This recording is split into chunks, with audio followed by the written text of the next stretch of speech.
क्या आपने कभी किसी को कहते हुए सुना है, सपने सच होते हैं? क्या हो अगर आपको एक कहावत अपने अंदर ही छीनी पड़े? या फिर आप क्या करेंगे अगर आपके सामने सच होने लगे तो, और अगर वो सिर्फ बुरे सपने हुए तो? अब मैं आपको बताऊंगी कि बचपन में किस तरह मेरे सारे बुरे सपने एक ही रात में हकीकत में बदल गए। और अगर मेरी किस्मत अच्छी न होती और मुझे इतनी मदद ना मिली होती तो आज तक वो डरावने सपने मुझे परेशान करते रहते। ये सपने तब शुरू हुए जब मैं 8 साल की थी। मेरी मॉम डैड मेरे लिए चिंता करने लगे। मुझे नींद आने में बहुत दिक्कत होने लगी थी। मैं स्कूल में भी ठीक से ध्यान नहीं दे पा रही थी क्योंकि मैं हमेशा थकी हुई रहती थी। उन्हें समझ नहीं आ रहा था कि मेरे साथ क्या गलत हो रहा था, और इसके लिए मैं उन्हें भी गलत नहीं ठहरा सकती थी क्योंकि मैंने भी कभी उन्हें खुलकर नहीं बताया कि मेरे साथ क्या हो रहा था। मैं बस सोने से डरती थी। मैं जितनी देर तक हो सके जगती रहती थी। एक वक्त के बाद मेरी आंखें खुद ब खुद बंद हो जाती थी और फिर मुझे उन सपनों का सामना करना पड़ता था। मुझे हमेशा एक सपना बार बार आता था। मैं घर पर हूँ, मैंने क्रिसमस के कपड़े पहने हुए हैं, मुझे डाइनिंग रूम से किसी चीज की आवाज आती है और मैं ये देखने जाती हूँ कि कहीं वो सेंटा क्लॉज तो नहीं जो मेरे लिए तोहफे लाया हो। जब मैं डाइनिंग रूम तक पहुंचती हूँ तो सेंटा की पीठ मेरी तरफ होती है। मेरे आने की आवाज से चौकन्ना होकर वो पीछे मुड़ता है और मेरी तरफ देखता है। लेकिन कुछ तो अजीब है, उसका चेहरा। सेंटा मेरा दोस्त नहीं है, सेंटा एक शैतान है। सेंटा मुझे घूरता है, मैं हिल नहीं पा रही हूँ, मैं कुछ भी नहीं कर पा रही हूँ और वो ये जानता है। अचानक वो अपने हाथ उठाकर मेरे पास आने लगता है। वो मुझे पकड़ना चाहता है। हर जगह अंधेरा छा जाता है और मेरे सर में जोर से दर्द होने लगता है। फिर अचानक पसीने और आंसुओं से लथपथ मेरी नींद खुल जाती है। इस भयानक सपने ने मुझे बरसों तक परेशान किया और सालों बाद जब मैं 14 साल की हो गई तो मैंने फैसला किया कि मैं इस सपनों से लड़कर घर में अकेली रहूंगी। मैक, क्या तुम वाकई हमारे साथ अपने अंकल के घर नहीं चलना चाहती? नहीं डैड, मैं यहीं ठीक हूँ। मुझे थोड़ी नींद आ रही है। मुझे लगता है कि आज अगर मैं रुक जाऊं तो मैं सो पाऊंगी। मैंने झूठ कहा था। मैं बस अपने अंकल के घर नहीं जाना चाहती थी। मैं नहीं जानती क्यों, लेकिन मैं हमेशा उनसे दूर रहने की कोशिश करती थी। ठीक है, लेकिन तुम्हें यकीन है ना, तुम्हारे अंकल हमेशा तुम्हारे बारे में पूछते रहते हैं। जब से तुम्हारी आंटी का देहांत हुआ है तुम उनसे ठीक से मिली नहीं हो। तुम्हें जल्द ही उनसे मिलना चाहिए। जरूर डैड, मुझे बस ऐसा लग रहा है कि मैं थोड़ा आराम कर लूं, लेकिन मुझे बहुत बुरा भी लग रहा है। अगर तुम्हारा मन बदले तो तुम हमें फौरन फोन कर देना, हम तुमसे बस कुछ ही दूरी पर हैं। जैसे ही मेरे पेरेंट्स गए मैंने अपने लिए कॉफी बनाई। मुझे बहुत नींद आ रही थी, लेकिन वो क्रिसमस का दिन था और मुझे किसी भी हाल में सोने से बचना था, कम से कम तब तक जब तक 26 तारीख ना हो जाए। मैं किचन में खड़ी अपने कॉफी घोल रही थी और यूं ही खिड़की से बाहर देख रही थी कि अचानक मुझे डाइनिंग रूम से कुछ आवाज आई। कंफ्यूज होकर मैंने अपनी कॉफी का मग नीचे रख दिया और हाथ में एक चाकू पकड़ लिया। फिर धीरे धीरे मैं उस आवाज की तरफ बढ़ने लगी। जैसे ही मैं वहां पहुंची तो मेरे पैरों के नीचे से जमीन खिसक गई। वहां कोई था जिसने सेंटा क्लॉज के कपड़े पहने हुए थे और वो ठीक उसी तरह बैठा था जैसे मैं सपने में देखती हूँ। सेंटा पीछे मुड़ता है और उसका चेहरा भी ठीक वैसे ही है जैसे मुझे अपने सपने में दिखाई देता है। नहीं नहीं नहीं नहीं नहीं नहीं नहीं, ये जरूर वही बुरा सपना है। मैं खुद को जोर से चूटी काटती हूँ, लेकिन मुझे दर्द होता है। ये कोई सपना नहीं था, ये सच में हो रहा था। कौन हो तुम? क्या चाहिए तुम्हें? तुम मेरा पीछा क्यों कर रहे हो? आखिर तुम मेरे साथ ऐसा क्यों कर रहे हो? नहीं नहीं, दूर हटो मुझसे।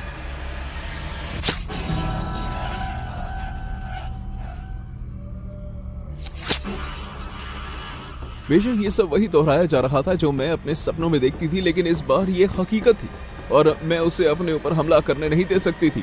जैसे ही सेंटा का ध्यान हटा मैं बाथरूम की तरफ भागी और मैंने खुद को अंदर से बंद कर दिया। दूसरी तरफ से मुझे दरवाजे पर जोर जोर से खटखटाने, लात मारने और कभी कभी तो सर की आवाज भी आने लगी। सेंटा अंदर आने की कोशिश कर रहा था। दूर हो जाओ मुझसे, मेरे मॉम डैड कुछ संभाल लेने ही बाहर गए हैं, वो किसी भी वक्त आते होंगे। मैं झूठ बोल रही थी। मेरे मॉम डैड काफी देर तक घर नहीं आने वाले थे। जैसे ही मैंने ऐसे कहा बाहर से आवाजें आना बंद हो गई। क्या मैंने उसे डरा दिया था? अब मुझे सब्र के साथ इंतजार करना था ताकि मैं सही वक्त देखकर घर से बाहर भाग जाऊं। ये कैसे हो सकता है? तुम अंदर कैसे आए? दरवाजा तो अंदर से बंद है, ऐसा नहीं हो सकता। मैं उठी और दरवाजे की तरफ भागने लगी ताकि मैं बाहर निकल सकूं, लेकिन जो ताला मैंने दरवाजे पर सेंटा से बचने के लिए लगाया था उसे खोलने में मुझे वक्त लग गया और उतने में सेंटा ने पीछे से मेरे बाल पकड़ लिए और मुझे एक बैग में डाल दिया। उसके अंदर मैंने काफी लातें मारी और उससे बाहर निकलने की पूरी कोशिश की, लेकिन मेरा कोई भी पैंतरा काम नहीं आया। वो कोई आम बैग नहीं था। मुझे अपने ऊपर चोट महसूस होने लगी, जैसे सेंटा मुझे सीढ़ियों से घसीटता हुआ ले जा रहा हो। मैं अपनी पूरी हिम्मत जुटाकर चिल्लाती रही। मैंने अपनी आंखें बंद कर ली और मैं रोने लगी। अचानक मुझे कोई जानी पहचानी आवाज सुनाई दी। मेगन, क्या हुआ तुम्हें? मेगन, मेरी बच्ची, क्या हुआ? मैंने एक बार फिर अपनी आंखें खोली। मेरे आसपास कोई सेंटा नहीं था और न ही मैं किसी बैग में बंद थी। मेगन, क्या तुम ठीक हो? क्या तुम्हें चोट आई है? डैड, मॉम, सेंटा कहाँ है? वो मुझे सीढ़ियों से नीचे उतार रहा था। सेंटा? बेटी, तुम अकेली थी? हम दोनों ने तुम्हें खुद ब खुद सीढ़ियों से नीचे गिरते हुए देखा है। हम इसलिए वापस आए थे क्योंकि हम तुम्हारे कजिन्स के लिए तोहफे घर पर ही भूल गए थे। जब हम पहुंचे तो हमने तुम्हें अकेले सीढ़ियों से गिरते हुए देखा। यहाँ कोई नहीं है बेटा। मेगन, हम तुम्हारे मॉम डैड हैं, हम पर विश्वास करो और बताओ हमें कि क्या चल रहा है। किस्मत से मुझे गिरने की वजह से कोई चोट नहीं आई थी। मेरी मॉम ने मुझे उठने में मदद की और फिर वो मुझे किचन टेबल तक ले गई और मेरे डैड ने मेरे लिए चाय बनाई। ये बहुत ही मुश्किल था, लेकिन मैंने उन्हें सब सच बता दिया। उसके बाद मैं बहुत से साइकोलॉजिस्ट के पास गई और मैंने उन्हें अपने सपने के बारे में भी बताया।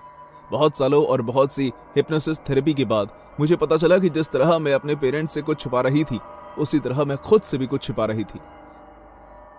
साइकोलॉजिस्ट के सामने मुझे सेंटा का वो सपना दोबारा आया और वो कोई सपना नहीं बल्कि एक मेमोरी थी। मैं 8 साल की थी। मुझे डाइनिंग रूम से सेंटा की आवाज आई, लेकिन मैं चोरी चुपके उन्हें हमारे लिए तोहफे छोड़कर जाते हुए देखना चाहती थी। मैंने सेंटा को देखा, लेकिन जब मैंने उसका चेहरा देखा तो मुझे पता चला कि वो सेंटा नहीं था।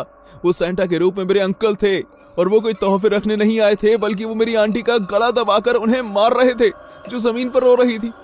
मैं डर के मारे चिल्लाई, बिना समझे कि क्या हो रहा है। इसकी वजह से मेरे अंकल चौकन्ना हो गए और उन्होंने मुड़कर मुझे देखा। मेगन, तुम क्या कर रहे? सेंटा, तुम क्या कर रहे हो? मुझे समझ नहीं आ रहा। गुस्से में और ड्रग्स के बुरी तरह नशे में मेरे अंकल तेजी से मेरी तरफ आने लगे और बिना मेरे कुछ किए उन्होंने जोर से मुझे दीवार पर धक्का दे दिया, जिसकी वजह से मुझे जोर से सर पर चोट आई। जब उन्होंने अगले दिन मुझे उठाया तो मेरे पेरेंट्स को लगा कि मैं गिर गई हूँ और मुझे कुछ भी याद नहीं था। जब मैंने अपने पेरेंट्स से इस बारे में बात की तो वो मेरे अंकल के पास ये पूछने चले गए। बातों के बीच मेरे डैड की मेरे अंकल से लड़ाई हो गई। उस वक्त मेरे कजन्स मेरी ही उम्र के थे। वो जोर जोर से रोने लगे और हमसे मदद मांगने लगे। उन्होंने चिल्लाकर कहा कि मेरे अंकल ना सिर्फ मेरे कजन्स को मारते हैं, बल्कि उन्होंने भी अपने डैड को क्रिसमस वाले दिन उनकी मॉम का गला दबाते हुए देखा था। इस बात को 10 साल बीत गए हैं। मेरे अंकल अब जेल में है और मेरे कजन्स अब हमारे साथ रहते हैं। बहुत समय और थेरेपी के बाद अब मुझे सेंटा का सपना नहीं आता और अब मैं क्रिसमस का मजा लेना शुरू कर चुकी हूँ। मैंने अपना पूरा बचपन ये सोचने में बिता दिया कि किस तरह मैं अपने सपनों के शैतान को दूर कर पाऊं, जबकि हकीकत में तो ये मुझे आगाह कर रहे थे कि ये शैतान असली और जितना मुझे लगता है उससे कहीं करीब है। ये बात सन 2017 की है। छुट्टियों के हर सीजन की तरह इस बार भी मैं एक मॉल में सेंटा की तरह लाल और सफेद रंग के कपड़े पहनकर बैठा था। उस सफेद दाढ़ी की वजह से मैं पहले से ही 3 बार छींक चुका था। बच्चे अपने तोहफे मांगने की अपनी काल्पनिक सोच के साथ मेरे पास आ रहे थे और मेरे साथ फोटो ले रहे थे। उनके पेरेंट्स आसपास खड़े होकर अपने बच्चों को खुश होता देख रहे थे। जब ये एक बच्चा मेरे पास आया, जो मुझे लगता है कि उसका सेंटा क्लॉज देखने का पहला अनुभव था, जैसे ही मैंने उसे अपनी गोद में उठाया तो वो मेरी लंबी दाढ़ी को घूरने लगा और फिर डर के मारे उसने अपनी पैंट गीली कर दी। इस बात का पता मुझे तब चला जब मुझे अपने ऊपर गर्माहट का एहसास हुआ। मैंने उस बच्चे को उठाया और उसे अपनी गोद से नीचे उतार दिया। वो इस बात पर रोने लगा कि उसने सेंटा क्लॉज के सामने अपनी पैंट गीली कर दी। उसकी मॉम आकर उसे मेरे पास से ले गई। मैं सोच रहा था कि मैं 5 मिनट का ब्रेक ले लूं कि तभी किसी के चिल्लाने की आवाज आई। सेंटा, मुझे तुम्हारे साथ एक फोटो लेनी है। जब मैं पीछे मुड़ा तो मैंने देखा कि 40 साल की उम्र का एक आदमी भीड़ में उत्साह भरी नजरों के साथ हंसता हुआ खड़ा था। बड़े लोग भी मेरे साथ फोटो लेते हैं, इसलिए मैंने संकोच नहीं किया और उससे कहा, हाँ क्यों नहीं, आ जाओ। मैं फिर से बैठ गया और वो आदमी मेरे तरफ आने लगा। मैं अपनी नकली दाढ़ी ठीक कर रहा था जब वो आदमी ऐसे मेरी गोद में आकर बैठ गया जैसे ये कोई आम बात हो। हे, तुम ये क्या कर रहे हो? क्या ऐसे ही तो लोग तुम्हारे साथ फोटो लेते हैं?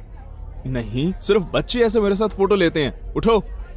लेकिन हैरानगी की बात है कि वो आदमी नहीं उठा, बल्कि उसने अपनी जेब से एक कैमरा निकाला और कहा, क्या तुम प्लीज कैमरा में देखकर मेरे लिए मुस्कुरा सकते हो सेंटा?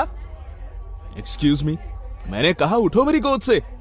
मुझे चिल्लाना पड़ा क्योंकि वो आदमी मेरी बात सुन ही नहीं रहा था।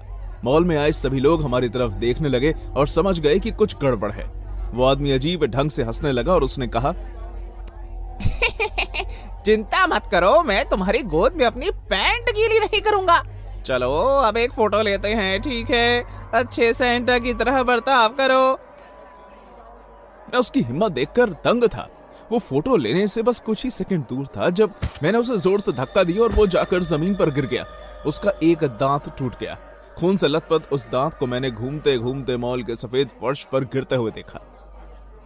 मैं ये सोचकर खड़ा हो गया कि अब वो मेरे पास लड़ने आएगा और मैं इस लड़ाई के लिए तैयार था, लेकिन उस आदमी ने ऐसा कुछ नहीं किया।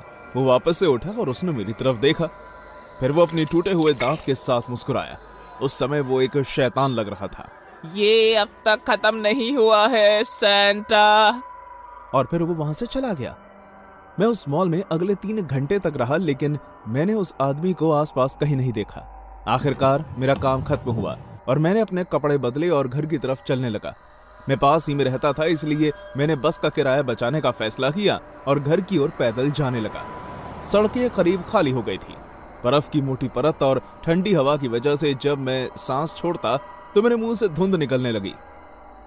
मैं बिना किसी मुसीबत के घर पहुंच गया। जब मैं अपने घर का ताला खोल रहा था तो मुझे ऐसा लगा जैसे कोई मुझे देख रहा है। मैंने पीछे मुड़कर देखा तो सड़क के पार एक लंबी स्ट्रीट लाइट के अलावा और कुछ नहीं था। मैं काफी थक गया हूँ। मैं अंदर गया और मैंने दरवाजा बंद कर दिया। पिछली रात का बचा हुआ कुछ खाना पड़ा था। मैंने उसे गर्म करने के लिए ओवन में रखा और नहाने चला गया।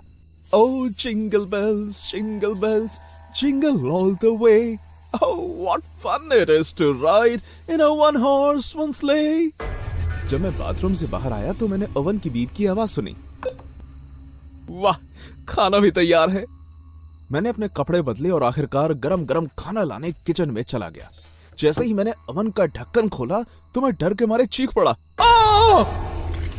किसी ने मेरे खाने के ऊपर मरा हुआ चूहा रख दिया था और ओवन के अंदर के तापमान ने उसे उबाल कर एक गेंद जैसा बना दिया था। वो पिघलकर मेरे खाने पर फैल चुका था। Hello Santa. मैं इस आवाज को पहचान गया था। मेरे रोंगटे खड़े हो गए थे। मैं धीरे धीरे उसकी तरफ मुड़ा। ये वही पागल आदमी था जो आज मुझे मॉल में मिला था। जैसे ही हमने एक दूसरे को देखा तो वो फिर शैतानों की तरह मुस्कुराने लगा। मैं खुद को घर का मुख्य दरवाजा बंद ना करने के लिए कोसने लगा। क्या तुम्हें मेरी याद आई? क्योंकि मैं बता सकता हूँ कि तुम्हें आई। मुझे भी तुम्हारी बहुत याद आई सेंटा। मुझे अपनी गोद में लो ना प्लीज। ऐसा कहते हुए वो नाचने लगा और वहीं गाना गाने लगा जो मैं नहाते हुए गा रहा था। Oh, jingle bells, jingle all the way. Oh, fun it is to ride in a one-horse one sleigh. तुम यही गाना गा रहे थे ना? इसका मतलब है कि तुम... हाँ, मैं तुम्हें देख रहा था। क्या मैं तुम्हें एक राज की बात बताऊं? ऐसा कहते हुए वो अपने होठ चाटने लगा और फिर उसने कहा, जो मैंने अंदर देखा उसे देखकर मुझे बहुत अच्छा लगा। मैं समझ चुका था कि ये आदमी पागल है। खुद को इससे बचाने के लिए मैं फौरन अपने हाथ में किचन का चाकू लेने के लिए भागा, लेकिन मुझे वो नहीं मिला। ओह, क्या तुम इसे ढूंढ रहे हो? इस पागल ने पहले ही चाकू उठा लिया था। क्या क्या चाहिए तुम्हें? मैं ये तुम्हें पहले ही बता चुका हूँ। मैं तुम्हारी गोद में बैठना चाहता था, लेकिन तुमने मुझे धक्का दे दिया। क्या तुम जानते हो कि इतना बड़ा होने के बाद सेंटा पर अपना ध्यान आकर्षित करवाना कितना मुश्किल हो जाता है? जानते हो? लेकिन मैं असली का सेंटा क्लॉज नहीं हूँ। चुप रहो। तुम उतने ही असली हो जितना कि मैं, और तुम मुझे अपनी गोद में बिठाओगे और मैं हमेशा हमेशा के लिए तुम्हारे चेहरे पर एक मुस्कान बना दूंगा ताकि हम एक यादगार तस्वीर ले सके। वो चाकू के साथ मेरी तरफ भागने लगा, लेकिन मैं वहां से हट गया और वो मुझ पर निशाना नहीं लगा पाया। उसका सर किचन के स्लैब पर जा लगा और मुझे उसकी खोपड़ी के टूटने की आवाज भी आई। हालांकि उसे काफी जोर से सर पर चोट आई थी, लेकिन वो एक बार भी नहीं चीखा, बल्कि अपने माथे पर बड़ा सा उभार लेकर उठा और एक बार फिर मेरे पीछे आने लगा। मैं जल्दी से अपने कमरे में गया और मैंने अंदर से दरवाजा बंद कर दिया। निकल जाओ मेरे घर से, वरना मैं पुलिस को बुला लूंगा, पागल आदमी। कम ऑन, बस एक तस्वीर। मैं तुम्हें जान से नहीं मारूंगा, बस एक तस्वीर सेंटा। मैं 911 पर फोन कर रहा हूँ। आखिर तुम मुझे मेरी खुशी क्यों नहीं दे देते? ये क्रिसमस का माहौल है। लेकिन अब मैं उसकी बकवास से परेशान हो चुका था। मैंने 911 पर फोन करके उन्हें सब कुछ बता दिया कि मेरे घर में ये आदमी घुस आया है और पुलिस के आने का इंतजार करने लगा। वो आदमी अगले 10 मिनट तक कभी भीख मांगने लगा, दरवाजा तोड़ने की कोशिश करने लगा। जब उसे एहसास हुआ कि वो अंदर नहीं आ सकता तो उसने ये सब करना बंद कर दिया। पूरी तरह सन्नाटा छा गया। मैं धीरे धीरे दरवाजे की तरफ बढ़ा और मैंने अपना कान दरवाजे पर लगा लिया ताकि मैं उसके पैरों की आवाज सुन सकूं। क्या मेरा निशान तुम पर लगा सैंटा? और तभी मैंने कुछ दूरी से पुलिस की गाड़ी का सायरन सुना। ठीक है, मैं जा रहा हूँ। उम्मीद करता हूँ कि अगले साल मुझे तुम्हारे साथ तस्वीर मिल ही जाएगी। मेरी क्रिसमस। मैं जमीन पर बैठ गया। मेरा दिल किसी जंगली घोड़े की तरह दौड़ रहा था। धीरे धीरे उसके पैरों की आवाज धुंधली हो गई। हालांकि मैंने उस आदमी की शिकायत पुलिस को दर्ज करवा दी थी, लेकिन वो कभी पकड़ा नहीं गया। मैंने अपना घर बदल लिया और जाहिर है इस साल मैं सेंटा क्लॉज बनने का काम नहीं करने वाला। क्रिसमस किसे नहीं पसंद? ये छुट्टियों, परिवार, प्यार और तोहफ का वक्त होता है। अगर कोई बुरा हादसा खुशी के इन दिनों को खराब कर दे तो ये बहुत ही शर्मनाक बात है। मुझे क्रिसमस बहुत पसंद था, ठीक उन बच्चों की तरह जिन्हें तोहफे बहुत पसंद होते हैं। लेकिन मेरी पसंद की वजह तोहफे नहीं बल्कि वो शख्स था जो हमें तोहफे देता था, सांता क्लॉज। हर चीज में जरूरत से ज्यादा रुचि रखने वाली मैं ये जानने की उत्सुक थी कि आखिर लाल कपड़ों वाला ये आदमी है कौन, और मुझे उसे पकड़ने की इच्छा ज्यादा थी। डैडी, कुकीज बनाने में मेरी मदद कीजिए ना। यहां तक कि मैंने उसकी मन पसंदीदा चीजों की भी खोज कर ली थी। डैड, क्या मैं सांता क्लॉज के लिए एक गिलास दूध रख सकती हूँ? मैंने तो उसके काम करने वाले लोगों में शामिल होने की तैयारी भी कर ली थी। डैड, क्या आप मुझे एल्फ वाले कपड़े लेकर देंगे? और इस मौके पर मैं एक कदम और आगे बढ़ना चाहती थी। डैडी, क्या हम एक नाइट कैमरा खरीद सकते हैं? नहीं अलीशिया।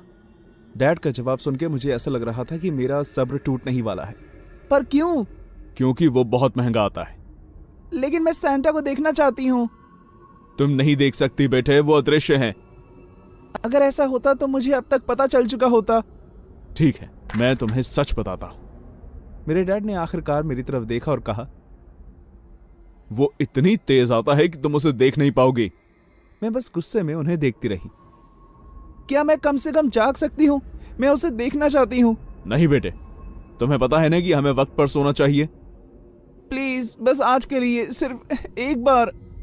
मैंने कहा नहीं, जाओ जाकर सो जाओ। हालांकि मैं नहीं चाहती थी, लेकिन फिर भी अपनी डैड की बात मानने के लिए मैं चली गई। हाँ, पर मेरी एक छोटी बहन लॉरी जो पहले ही सो गई थी, उसके लिए ये बहुत आसान काम था, लेकिन मेरे लिए बहुत मुश्किल। यहाँ तक कि मैंने खुद को भी समझाया कि मुझे बाद में और मौके मिलेंगे। जब मेरी नींद खुली तब तक शाम हो चुकी थी। मैंने फिर से खुद को सुलाने की कोशिश की, लेकिन मैं कामयाब नहीं हो पाई और नीचे किचन की तरफ जाने लगी। वहां क्रिसमस ट्री के नीचे बहुत से तोहफे रखे हुए थे, लेकिन उनके लिए मैं इतनी उत्सुक नहीं थी, बल्कि मैं अभी तक निराश थी। जो कुकीज मैंने बनाई थी और जो दूध का ग्लास मैंने रखा था वो अभी तक वहीं था। क्या मेरी बनाई हुई चीजें तुम्हें पसंद नहीं आई? बिना ज्यादा सोचे मैंने अपने हाथ से बनाई उन कुकीज को उठाया और धीरे धीरे उन्हें खाने लगी। इससे पहले कि मैं दूध खत्म कर दी, मुझे एक आवाज आई। मैं ज्यादा देख तो नहीं पा रही थी, लेकिन खिड़की के बाहर से आ रही रोशनी से मुझे लगा कि लाल कपड़ों में कोई दूसरी तरफ गया है। Oh my God! मैं फौरन मुख्य द्वार की तरफ भागी और मैंने उसे खोल दिया। वहां दीवार के पास कुछ तो चल रहा था। हालांकि मैंने कुछ भी गर्म नहीं पहना था और मेरे जूते भी इस मौसम के लिए ठीक नहीं थे। मैं बाहर की तरफ भागी।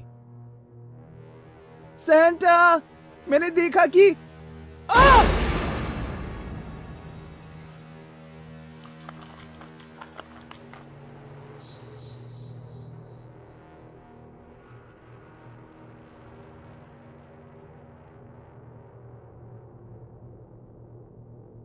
मेरे रोंगटे खड़े होने लग गए जैसे जैसे वक्त बीतता गया। एक चीज किसी मकड़ी की तरह मेरे पास भागती आई। वो अभी भी हिल रही। इस चीज पर टिप्पणी देना बहुत मुश्किल काम है। मैंने धीरे धीरे कोशिश की कि मैं पीछे हट जाऊं, लेकिन फिर अचानक वो मकड़ी एक जगह पर रुक गई। कुकीज! एक पल से दूसरे पल के अंदर उस मकड़ी ने अपना सर घुमा लिया। हाँ, उसकी चारों आंखें मुझे देख रही। खाऊंगा। इस टाइम हिलने की बजाय वो कूद कर मेरे करीब आने लगा। कुकीज खाएगा सैंटा। जब मैंने देखा कि किस तरह उसकी पहनी हुई टोपी जमीन पर गिर गई तो मैं डर के मारे जंगल की तरफ भागने लगी। एक पल के लिए तो मुझे लगा कि इस प्राणी को अपने घर से बाहर कहीं दूर लाना एक अच्छा आइडिया था, लेकिन मेरे लिए भागना बहुत ही मुश्किल हो रहा था। खाऊंगा। वो राक्षस मेरे बहुत करीब आ चुका था। जैसे ही मुझे कोई पत्थर दिखा मैंने उसे अपने हाथ में उठा लिया। मैं पीछे मुड़ी और मैंने उसी तरफ उसे फेंका। वो पत्थर सीधा जाकर उसकी टांग पर लगा जो दूसरी तरफ मुड़ गई। ऐसा लग रहा था कि उसे काफी दर्द हुआ होगा, इसलिए मैंने और ज्यादा इंतजार नहीं किया और मैं वहां से निकल गई। मैं जल्द से जल्द घर पहुंचना चाहती थी, लेकिन बाहर बहुत ठंड थी। मेरी नाक और गला दर्द करने लगा था, इसलिए मैं रुक गई और एक पेड़ के नीचे जाकर बैठ गई।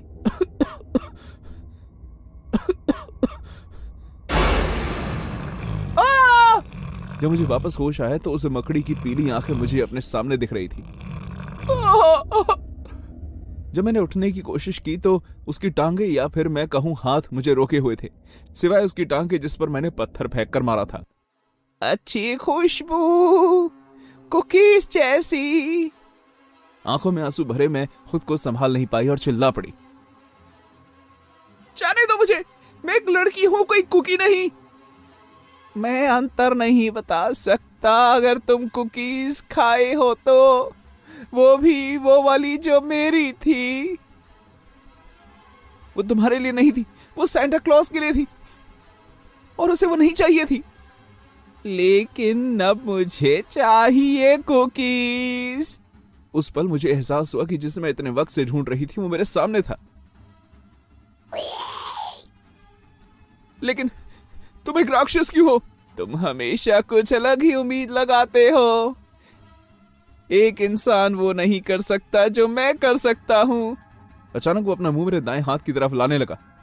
तुम एक बच्चे को नुकसान नहीं पहुंचा सकते, लेकिन तुमने मुझे नुकसान पहुंचाया है। मैंने तुम्हें? उसकी मुड़ी हुई टांग से हरे रंग का पानी भी निकल रहा था। अब मुझे कुकीज चाहिए। कुकीज से मैं ठीक होता हूं। रुको, मैं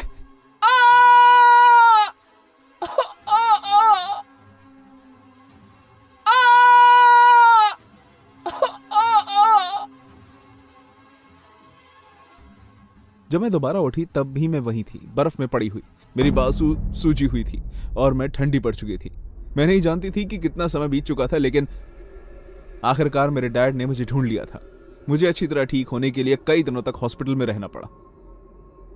वो वही था डैड, वो वही था, सांता क्लॉज। सांता क्लॉज होता ही नहीं है मेरी बच्ची, वो बस काल्पनिक है। कभी किसी ने मुझ पर विश्वास नहीं किया, लेकिन मैं जानती हूं कि मैंने उस दिन क्या देखा और सुना, इसलिए मैं अब वही करती हूं जो मुझे करना चाहिए। अच्छे से सुना मेरे प्यारों, मैं अपने परिवार या फिर किसी को भी सच का पता चलने नहीं दूंगा।